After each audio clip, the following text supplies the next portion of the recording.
Hi everyone, welcome back to the series.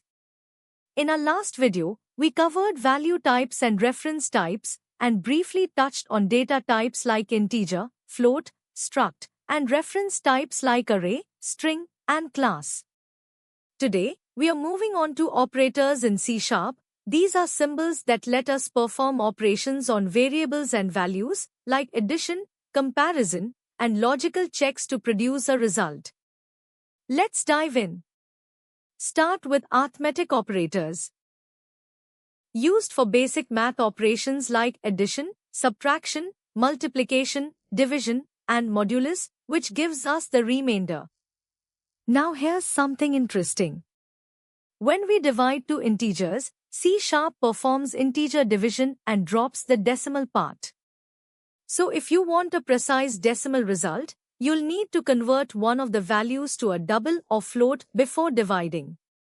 Next, we have relational operators, also known as comparison operators.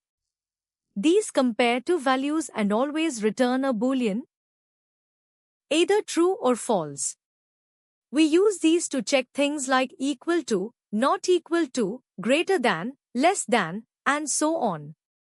These become really important once we start writing conditional statements like if-else, which we'll cover soon. Now let's look at logical operators, which help us combine multiple conditions together.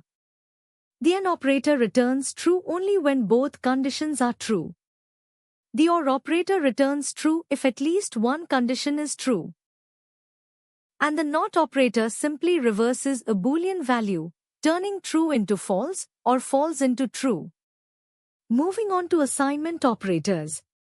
These let us update a variable's value in a shorter, cleaner way. Instead of writing the full expression every time, we can use shortcuts like plus equals, minus equals, multiply equals, and divide equals. It's just a more compact way of writing the same logic. Next, one of the most commonly used operators, increment and decrement. Incrementing simply increases a value by 1, and decrementing decreases it by 1. There's also an important distinction here, pre-increment and post-increment. With post-increment, the current value is used first, and then it's increased. With pre-increment, the value is increased first, and then used. This small difference becomes really important once you start using these operators inside loops and expressions.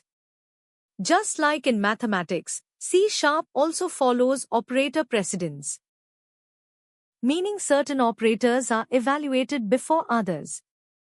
For example, multiplication is always evaluated before addition, following the same order you'd expect from basic math rules. And just like in math, you can use parentheses to control the order of evaluation explicitly whenever you want a specific calculation to happen first. And that wraps up operators in C#. To quickly recap, we covered arithmetic operators, relational operators, logical operators, assignment operators, increment and decrement operators, and operator precedence. In the next video, we'll move on to control statements, if-else and switch case, where you'll start using these very operators to make real decisions in your code. If you found this helpful, don't forget to like, subscribe Quick Tech Lessons channel and drop your questions in the comments. Stay tuned.